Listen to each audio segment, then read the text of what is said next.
están dejando su huella en el mundo. Los BRICS, Brasil, Rusia, India, China y Sudáfrica, se preparan para su próxima cumbre.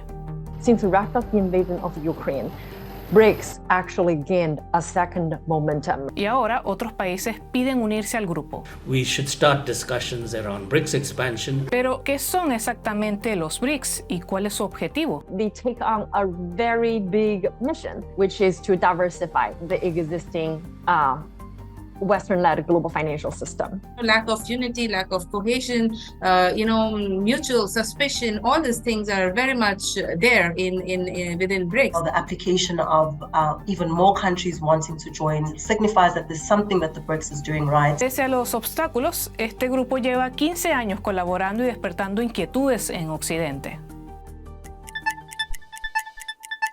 Irónicamente, las semillas de los BRICS se sembraron en un banco de inversiones estadounidense. En 2001, un economista de Goldman Sachs destacó las rápidas tasas de crecimiento de Brasil, Rusia, India y China, acuñando el acrónimo BRIC. Pese a que sus economías se han ralentizado desde entonces, estos países le dieron la bienvenida a esta idea y la desarrollaron. No crearon una organización internacional, sino una plataforma de cooperación e intercambio entre los gobiernos. Y en ese sentido es similar al G7, el grupo de los países más desarrollados. Los líderes de los BRIC se reunieron por primera vez en 2009, poco después del inicio de la crisis financiera mundial. Sudáfrica se unió 2 años después, añadiendo la S a BRICS. The global financial crisis really made members of the emerging market, members of the Global South started to question the relevance and the trustworthiness and the credibility of the US-led global financial system. El dominio de Estados Unidos y Europa en instituciones como el Banco Mundial y el Fondo Monetario Internacional, ambos con sede en Washington, D.C., ha sido objeto de críticas por parte de los BRICS. One cannot deny that the global system now is characterized by some unfairness, no equality between countries of the developing South and countries of the developed North. There are deep shortcomings in the current international architecture, which does not reflect today's politics, economics, demographics, and aspirations. Este desequilibrio se hace más evidente si comparamos el grupo G7, Canadá, Francia, Alemania, Italia, Japón, Reino Unido y Estados Unidos. Mientras que el G7 representa el 10% de la población mundial, los países BRICS albergan el 41% de todos los habitantes del planeta. Pero aún así, alrededor del 43% del PIB mundial se concentra en los países del G7, mientras que los BRICS representan más de 1/4 parte de la economía mundial.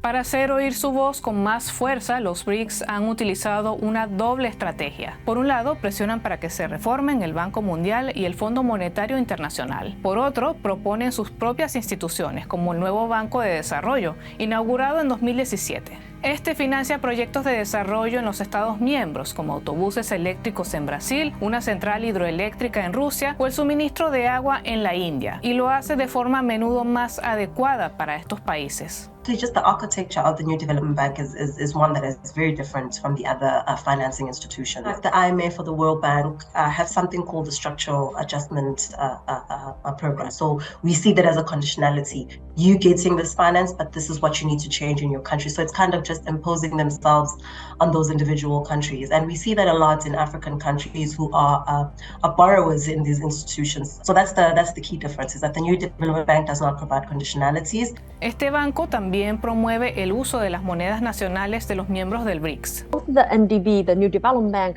and the individual BRICS members have this shared interest, which is to create an alternative financial system by using local currency in trade, in investment, in developing their own local currency bond market. Pero los BRICS operan en el actual sistema financiero internacional, en el que el dólar sigue dominando.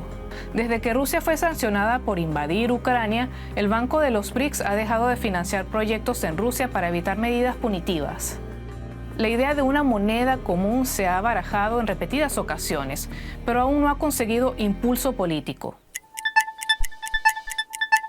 En el ámbito económico, como vemos, los BRICS proponen reformas del sistema existente y alternativas al mismo tiempo. ¿Puede este enfoque también funcionar en el ámbito político? Pese a las dificultades, los BRICS se han mantenido unidos, incluso después de que Rusia invadiera Ucrania. China, India y Sudáfrica se abstuvieron de condenar a Rusia en las Naciones Unidas. Pero el hecho de que este grupo esté conformado por 5 países muy diferentes, con intereses a menudo divergentes, limita el alcance de su cooperación política. BRICS is not a formal alliance. So it's not the same as NATO, it's not the same as a formal alliance to the same extent as a security pact. Rather, it is an informal partnership. The idea is that members can share the BRICS platform to talk about certain issues of their shared interests, and every country have a veto power. That in areas where they do not have mutual interest or where there are divergences, they actually then revert back to their national interests and national approaches. Este ha sido especialmente el caso de India y China en los últimos años. Enfrentamientos fronterizos como este elevan las tensiones entre las dos naciones más pobladas del planeta.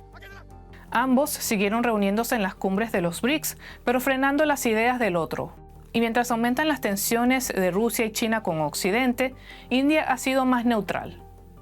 For India, BRICS and G7 are not in contradiction to each other. India has been seeking greater partnership with the US, with Japan, with Western Europe in order to support its development process. India believes that these countries, may be in relative decline, but they still remain the key source of capital, technology, markets, on which India can depend on where it can seek access to. Algo que evidencia las diferencias entre los BRICS es una posible ampliación del grupo. Sudáfrica declaró que más de 40 países han manifestado su interés por unirse a él, entre ellos países como Argentina, Arabia Saudita e Indonesia. La ampliación ha sido promovida por China, pero desalentada por India, que considera que esto reforzaría la influencia de Pekín.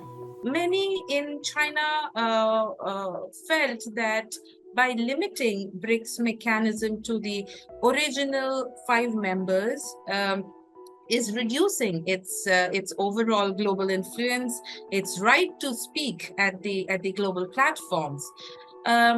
Also, in the backdrop of the intensifying China-US competition, it is trying to get more and more emerging economies from all over the world to join China's supply chain. Sea cual sea el resultado de sus negociaciones, este debate muestra que los BRICS podrían marcar el comienzo de la creación de un bloque internacional más amplio de países del sur global. ¿Podría algo así funcionar? But over the years, we've seen the BRICS agenda expanding. So it's not just about economic diplomacy, but actually it is emerging as a bloc that looks at all critical areas of international cooperation. There is a lack of identity. There is less cohesion in terms of decision making. So these are the shortcomings that BRICS is facing right now, and that is one of the reasons why some of its member states are so they're so interested in expanding the scope of BRICS to address these challenges. El hecho de que estos líderes sigan reuniéndose a pesar de las diferencias demuestra que los BRICS han llegado para quedarse. For people who believe that BRICS perhaps is in the past or as a group they are no longer relevant, actually they are very much relevant, and at various levels, those heads of state and at working group level, the BRICS people actually meet hundreds of times per year. ¿Y tú qué piensas de los BRICS y de su impacto en el mundo? Escríbanos en los comentarios.